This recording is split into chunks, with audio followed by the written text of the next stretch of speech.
Hello, welcome to Chapter 10, Section 1. Today we are dealing with hypothesis tests still, but in this chapter we're dealing with two samples at a time now. So a lot of times when we're dealing with two samples, this is when we're trying to compare the samples to each other.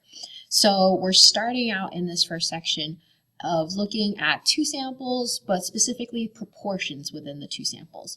So the name of our test, our hypothesis test, is going to be the two-proportion z-test. So even though we're dealing with two proportions, we still have our hypothesis test process, which is our phantom.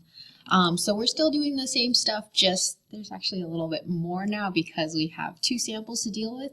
So that means there's two parameters that we're really looking for. There's two samples to do our assumptions checks with, because we need two random independent samples. We need to make sure both distributions are going to be approximately normal, and so on.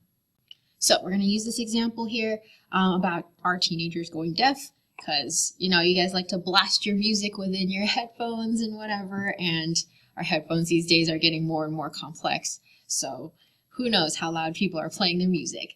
In a study of 3,000 randomly selected teenagers in 1988 to 1994. So this is even an older study, and we're trying to compare between the different time periods if people's hearing is getting better or worse. So in 1988 to 1994, 15% showed some hearing loss of teenagers. In a similar study of 1,800 teenagers in 2005 to 2013, 19.5% showed some hearing loss. Do these data provide convincing evidence that the proportion of all teens with hearing loss has increased? So clearly from our two samples, it seems like over time the hearing loss has increased. But remember, the whole point of a hypothesis test is we're not just basing it off of the samples themselves, we're trying to generalize for the whole population. So did these samples that we got, that hearing loss seem to increase just by chance, or is it an actual overall increase? That's what we're trying to figure out with this hypothesis test. So again, we've been saying, like, anytime you see, like, is there convincing evidence? Do these data provide convincing evidence? Is there enough evidence to prove blah, blah, blah? We have to do a hypothesis test. So let's get started. Our phantom process, P stands for parameter. So we need to list out what are we actually looking for here. In the question, it talks about a proportion. So we know we're dealing with proportions, not means, but we are given two samples, which means we're dealing with two proportions, or we want to find two true proportions for two populations. So we want to state actually that since we have two, I'm going to label them P1 and P2. And you can denote it using a subscript of like letters if you would like. I just use 1 and 2 because it's easy. If it was like a before and after, you could do B and A or something like that, letters, numbers, something. So just make sure you use words to like define what each of these variables mean. So P1 for us is going to be the true proportion, and we'll use P1 to be the teenagers in 1988 to 1994. All right, so I've listed out the parameters that I'm trying to find, which is the true proportion of the teenagers with hearing loss in the two different time periods. So our next step is our hypothesis. So for our hypotheses here, remember we have our HO and our HA, our null and our alternative hypotheses. The null hypothesis is always the one that gets the equal sign, and then our alternative one is the less than, greater than, does not equal, one of those. So here, since we are trying to compare two populations, so remember in our hypotheses, we always use population symbols. So like P, never P hat, mu, never X bar. So if we're trying to compare two proportions, for the null hypothesis, we're always assuming that there's no difference between them. No difference meaning they should be equal to each other then. So our null hypothesis can look something like this. P1 equals P2, meaning the true proportion of teens with hearing loss in that first time period should equal the proportion of teens with hearing loss in the second time period, meaning no difference. Another way you might be able to write this is, if this makes more sense to you, P1 minus P2 equals 0. They mean the same thing, whether you write it as P1 equals P2 or P1 minus P2 equals 0. They mean the same thing. You can write it either way. I don't care. And then our alternative hypothesis would be, since we're trying to show that the proportion of teens with hearing loss has increased, then we're saying P2, because that's the second time period, should be more. So we can say P1 is less than P2, or you can say P2 is greater than P1, or you can even do it with subtraction. So like P1 minus P2 should be less than 0. So as long as your symbols are correct, you've got a lot of options here.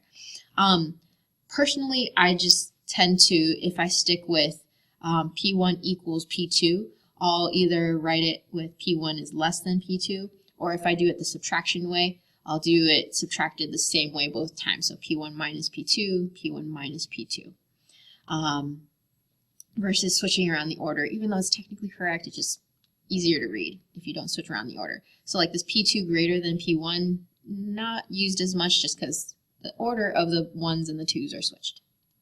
Alright, so next in phantom would technically be A, but you know I like to name the test first because why check for conditions before you've even said what kind of test you're doing. So the name of this test is going to be the two proportion z-test because we have two proportions, or you might sometimes see it as like two sample z-test for proportions. Same thing, just to clarify that, you're dealing with two samples. So then for our assumptions and conditions, we have the same assumptions and conditions as before. We need random independent samples and we need normality. We have two samples to check this for now, so we're just doing double the work here. So first we're checking for our random samples. For the 1988 to 1994 sample, it was said to be randomly selected in the problem itself. So that takes care of that.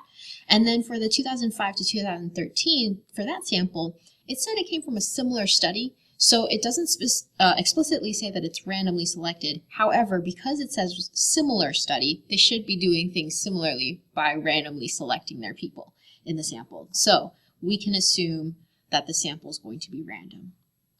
And to check for independent samples, we need to make sure that our sample size is smaller than 10% of the population.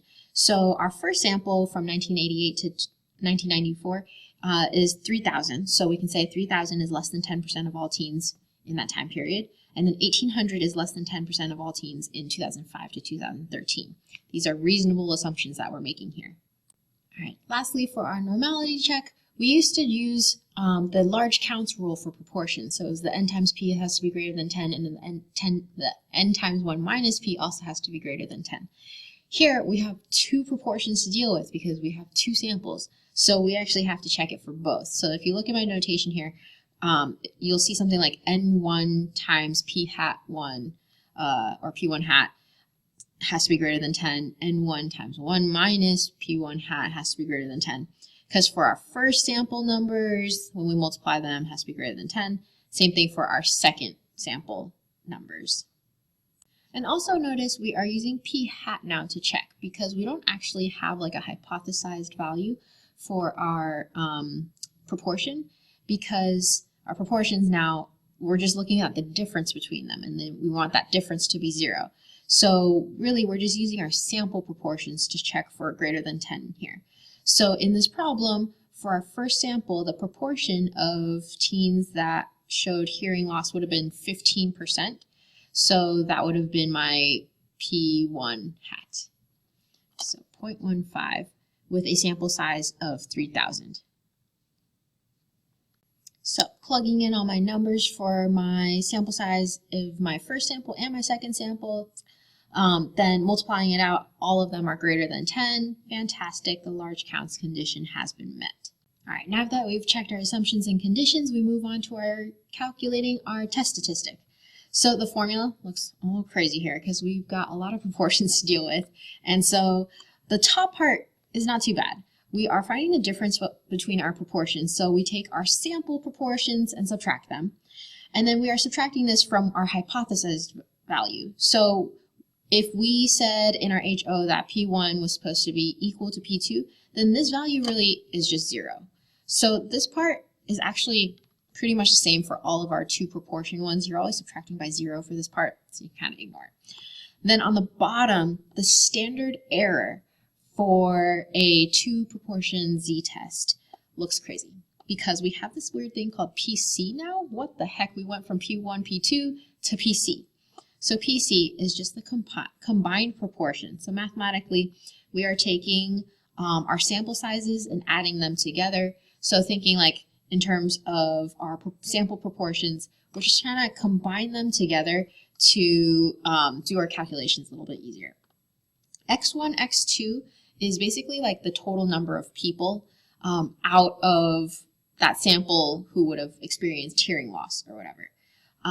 So sometimes they give you the proportions in a % in the problem. Sometimes they give it to you with like actual numbers of people. So that's why the X1, X2 exists. So for this problem, our N1 and N2 were 3,000 and 1,800. So those were our sample sizes of the two samples. Then for our X1 and X2, because we were saying 15% of our 3,000 sample should have experienced hearing loss, 15% of 3,000 is 450. And then for the other proportion, it was supposed to be 19.5% experiencing hearing loss in the second sample. So 19.5% of 1,800 is 351.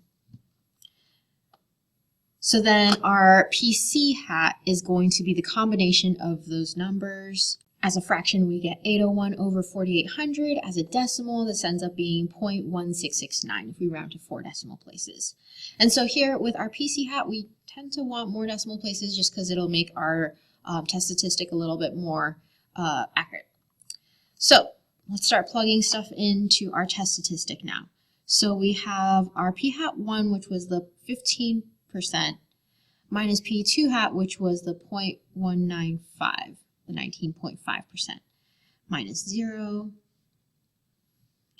all over 0.1669 as our PC hat. And that first one over N1, which was 3,000. And then we do the same thing over 1,800. Okay, so this is the part where this is just a pain in the butt to type into the calculator. I'm going to start showing you shortcuts now in the calculator. So pull out your handy dandy graphing calculator and let's do this together. All right, so if you go hit our favorite button, which is Stat, if you go over to Tests, we are now ready for this.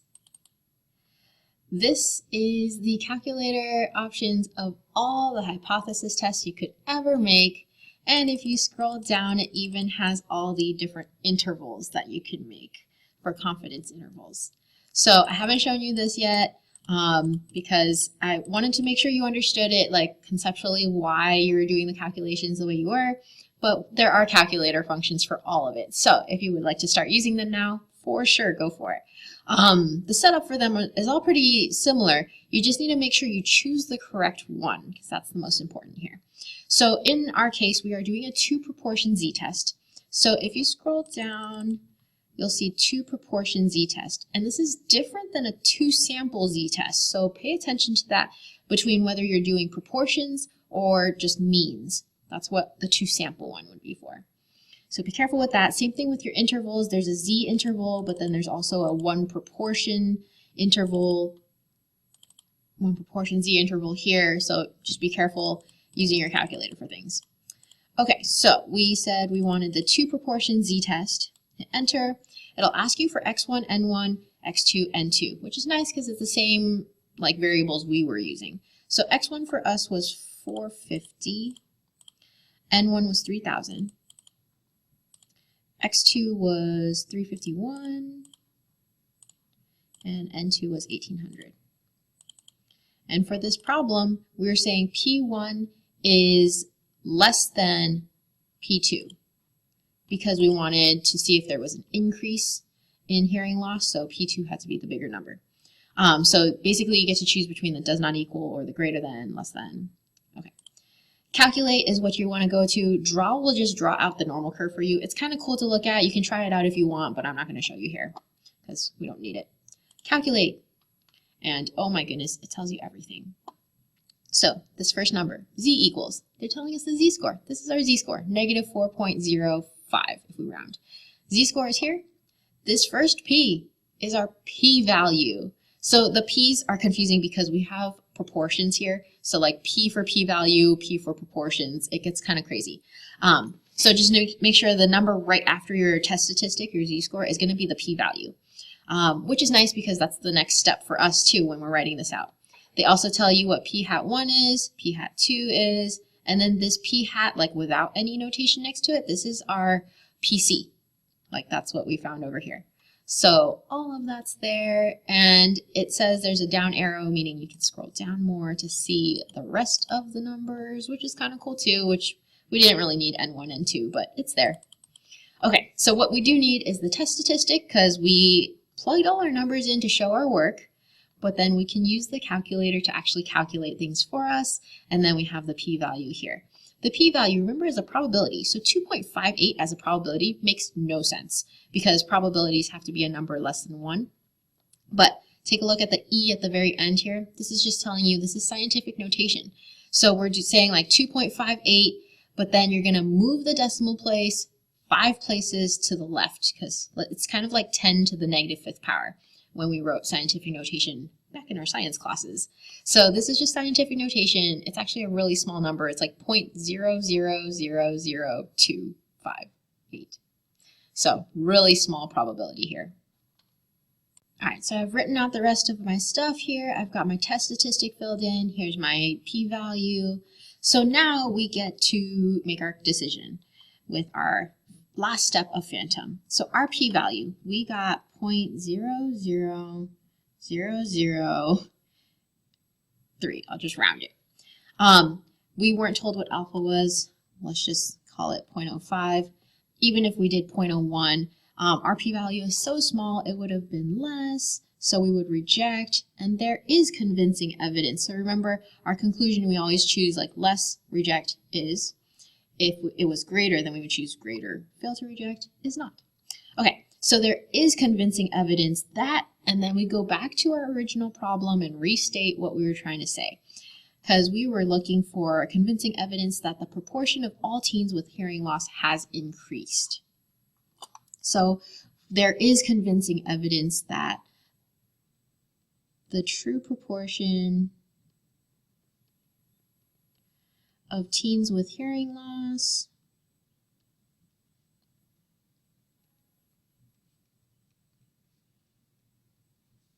has increased specifically from 2005 to 2013 compared to our first population of teens from 1988 to 1994.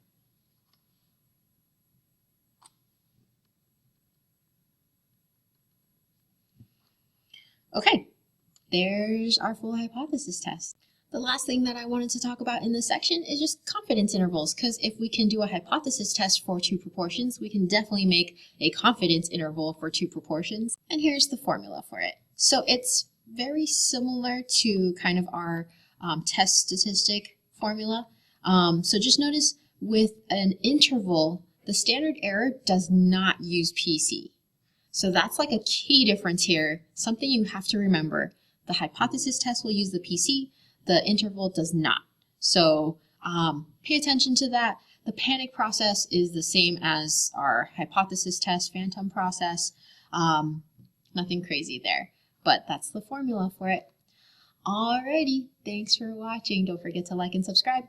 Bye.